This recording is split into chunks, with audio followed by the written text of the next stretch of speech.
Because if you're marketing baseball as a fun family outing, when you know that people have died and countless children have been seriously injured to the point where their lives will never be the same again, how is that ethical?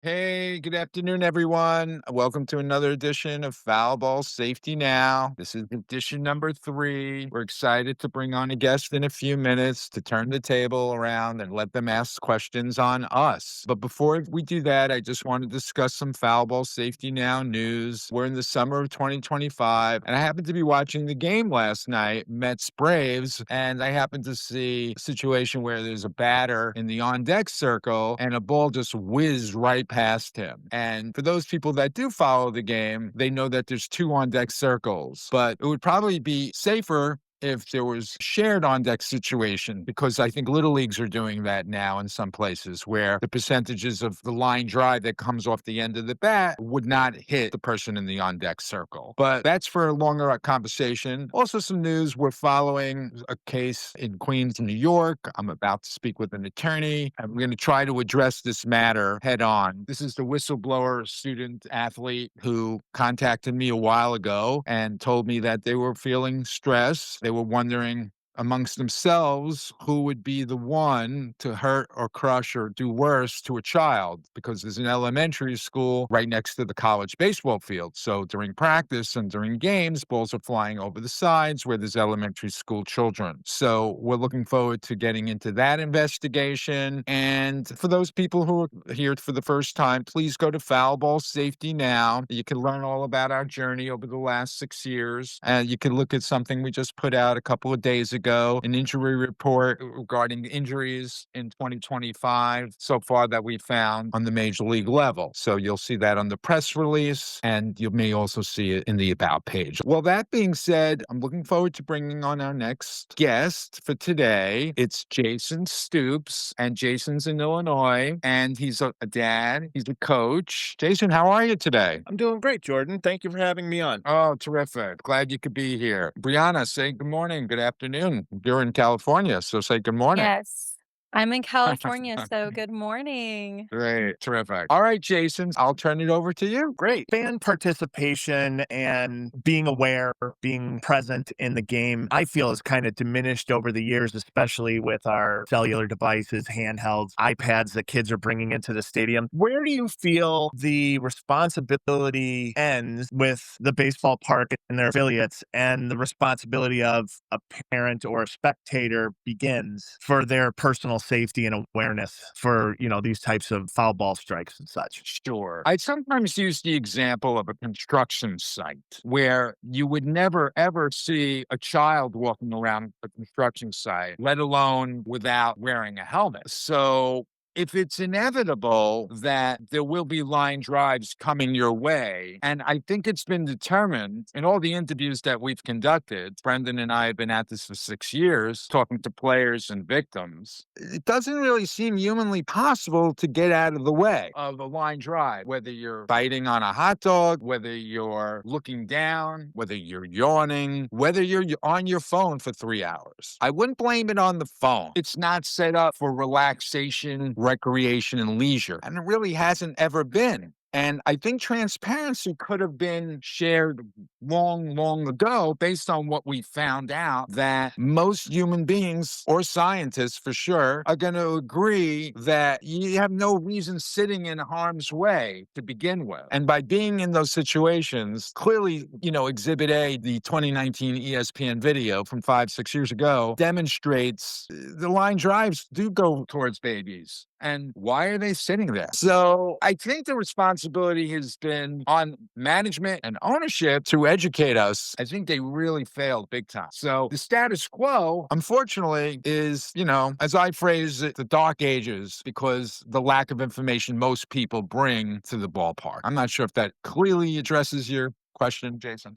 Well, yeah, I mean, fan engagement and participation is always, what I'm sure every baseball environment wants to have. They want to have the fan engaged. And I've had plenty of times where I've taken my kids to baseball games, whether it's Cub games or even minor league affiliate like Schaumburg Boomers and the Kane County Cougars. I know myself as a parent, they're not always going to be aware of everything going on, but I would, as a parent, remind them and reiterate to them, pay attention during active play, watch for balls being struck, and, keep your head on a swivel, which is unfortunately kind of the perspective we have to have nowadays. But I also feel like in doing some investigating on, like how often does this happen, per year and such? I feel like, are we going with also like foul balls that deflect off of a roof or an awning or a pole or a spectator that are causing these injuries? Sure. So clearly, the home run ball, that's open for debate. You see 11-year-olds, you see 6-year-olds with gloves, and they're trying to catch balls. I've seen little leaguers standing out in the outfield during home run derby contests. And a couple of years ago, there was a boy who got struck in the face because I don't think he was ready to face 100-mile-an-hour line drives in the outfield because maybe he was 11. Maybe he should have been 16. Yeah, he wasn't quite ready to face line drives at 100 that are in the outfield, and he got struck. And then there are guys like on the New York Yankees, like Aaron Judge and Giancarlo Stanton, who hit the ball to the right field. They call it the short porch at Yankee Stadium, where young people could have been hurt, may have been hurt. I've seen incidences where balls flew and hit kids in the bill of the calf. So are they quite ready to take those line drives at 300 feet away? There are bats that are flying into nets or over nets as of June 22nd, 2025 at Yankee Stadium. I caught a game on TV or YouTube, and I saw a clip of a bat flying into the seats like a boomerang. And if there were anyone in those seats, they would have been in big trouble. Why are bats still flying over nets in 2025? They know that bats slip out of hands. And then there's at least 40 plus cities, maybe 40 roughly, some in the MLB partner leagues, a handful in Illinois, maybe still with no netting above and past the end of the dugouts, where it clearly demonstrates in Exhibit A that there shouldn't be children anywhere near there. And then balls flying outside of ballparks, which we know of a situation in Modesto, California, where there was just a settlement of a case. The poor woman was outside waiting to go in the ballpark. Batting practice was going on inside. And unfortunately, the ball flew out and hit this woman in the head. And apparently she can't work anymore. Lawyers found us and they asked us some questions about some of our research. And we learned about that particular case. And the Queens College situation where balls are flying out, which I mentioned. And even in places like Tennessee, where a booster contacted us, they can't have soccer games going on while baseball games are going on because the balls in the game of baseball are flying onto the soccer field. And they're concerned that it may hit one of the soccer players or the people in that area. So, one more situation is a suburb we learned about in Philadelphia, where a woman had bought a house on a development next to the high school baseball field, and her kids can't play outside while they're playing or practicing because the balls are hitting the side of her house. And the city council is saying things like, well, the field was here before the development, so, blame the developer. So we're finding out a lot of different scenarios, but clearly we've been concentrating mostly on inside the ballpark and injuries. We just came out with the injury report that we found things maybe we even missed last year, a bunch of incidences from the spring till now about foul ball injuries inside the ballpark. So yeah, there's a lot to keep on talking about. Do all of your statistics just take fans into account, or do they take umpires, base coaches, players standing on deck circles, or warming up Sure. in bullpens? Well, I'll give you a few examples. We know of one baseball player who was on the on-deck circle who unfortunately lost his career. I think it was Juan Encarnacion. If everyone Googles that name, you'll see that he was in the on-deck circle and he got taken out by a line drive in the on-deck circle. Sad. A player was in the dugout this year. He had surgery. An umpire this year, Hunter Wendelstadt, he was 100 feet away and he was staring at the pitch from the first base point of view. He was maybe 10 feet behind the bag, so that's 90 feet plus another 10. He's 100 feet away, and he gets hit on the head. He hasn't been back to work in 2 or 3 months. And then, of course, unfortunately, the coach who died in the minor leagues was not wearing a helmet. In 2008, Mike Kuba, he was the first base coach, maybe third base coach. at least there was some proactivity right after he got hit. They'd made the coaches on the professional levels, certainly in the minor leagues. I'm not sure about the MLB partner leagues. They made them wear helmets. Actually, it wouldn't have saved him, even a helmet, because he was hit in the neck. But at least it was the right gesture to get these guys in a better position if they were going to be hurt. So ultimately, what is the solution then? That if we're going to put helmets on every spectator, I know that's not feasible, but Right. is it tighter mesh on the netting? Is it clear net? Because people are going to complain about netting initially, just like they did with the NHL when they encircled all of the ice rinks with netting for fan safety.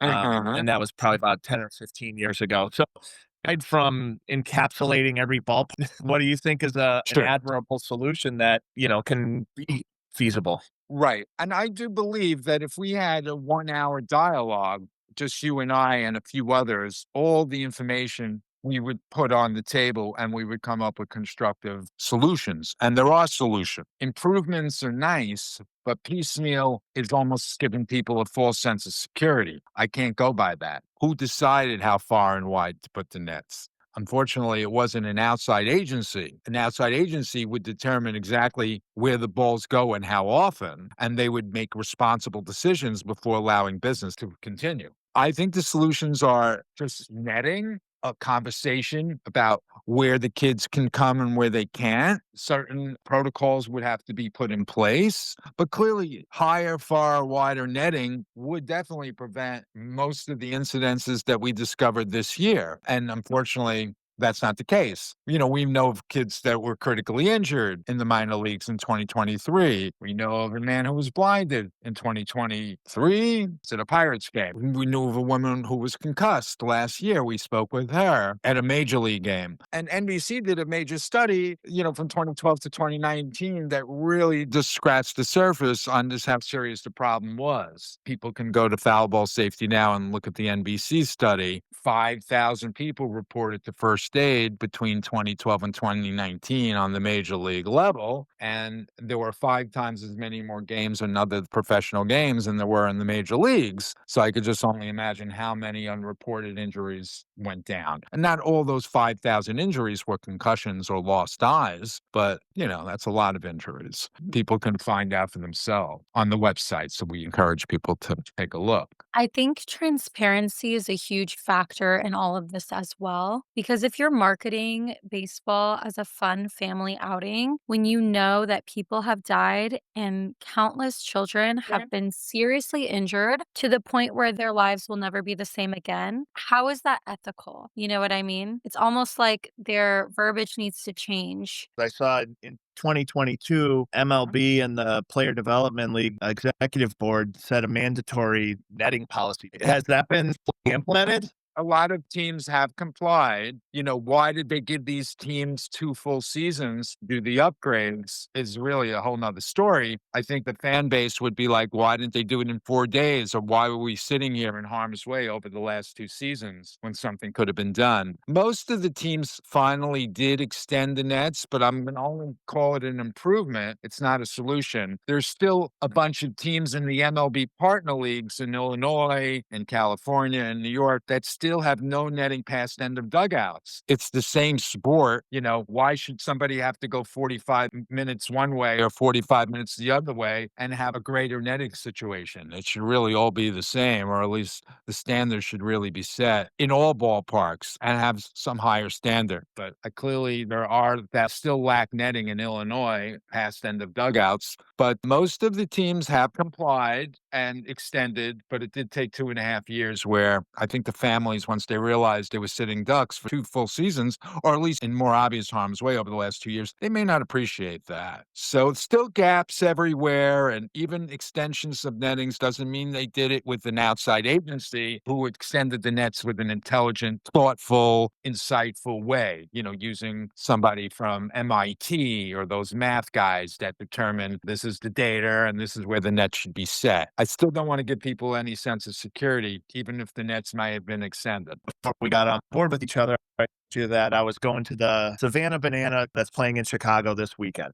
Right. And they actually have a rule Right. that encourages fan engagement. If a fan catches a foul ball, that player is out. What are your feelings on that? I have not sat through a Savannah Banana experience as of yet, so I can't really go critique on it yet because I'm uninformed. But I've heard those things. I've heard about how the fans are participating and how it's a little bit of a carnival atmosphere. But apparently it's doing very well. They're traveling to big cities and filling up big ballparks. I'm really not informed enough to make any sort of intelligent decision on the matter, but I would just say be careful. I don't know what to tell you about Yeah. that, I would hope that kind of everyone who's thing. catching the foul ball is bringing a glove, not trying to catch it barehanded. I have seen clips where people have caught them barehanded. I've actually caught a foul ball barehanded as well at a baseball game. It's not fun, but it's reaction versus action sometimes when you do that. There may be a viable solution out there. I do feel maybe Major League Baseball has probably given more of a continuous improvement outlook and drive towards fan safety. Whereas you said, well, if why not 4 days versus four, this implemented is large businesses are like cruise ship. When they turn, they make course corrections. So we're financially able, I feel, a goal to work towards, but I don't feel we're ever going to see 100% safety for a fan experience at a major league or minor league baseball game. Well, I certainly don't see it now, but I really do see a way to reduce most, if not all, serious injuries. Serious injuries should not be part of the game. And I want everyone to go into our work at Foul Ball Safety Now and look at the work that we've done. And maybe the listeners will get an understanding on what we've been thinking about for all these years, 6 years now, and what we're against. But it really will require more people to discuss this issue like we are now. This is an open discussion for anyone to have with us or in their own circles. And I think the writing was on the wall, still is on the wall, and it's for us to all look at it and stare it down and try to make a difference. And if it means reconciliation for the victims, because I believe they deserve it, if it means acknowledging what I believe is still the dark ages of 2025, where people are just really not informed, but I can't justify business as usual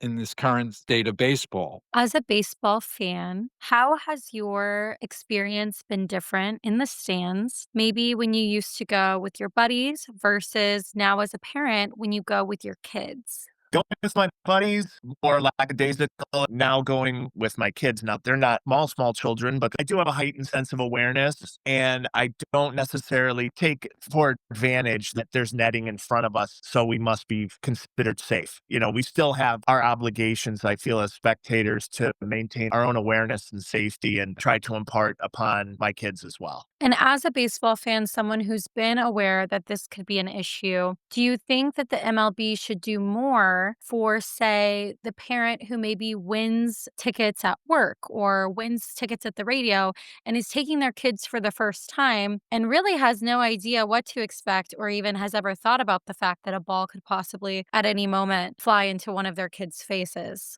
I'm going to take probably the negative approach on this. I feel that there should be a personal responsibility to a parent, to a fan. Now, teams can, maybe utilize some of their inside resources to have warnings. I mean, they do for like if a foul ball goes down a concourse, they say heads up, there's signs there and such. But I think I'm more of the personable or accountability, that virtue on Major League Baseball and the ballparks that I go to. All right. Well, thanks for the answers and the questions. And thanks everyone for joining us today on another edition, Foul Ball Safety Now, Summer Baseball 2025. Please go to the website, Foul Ball Safety Now. There's some petitions there that you potentially may want to sign. Looking forward for any messages anyone want to share, and looking forward to doing this again sometime soon. So thanks again.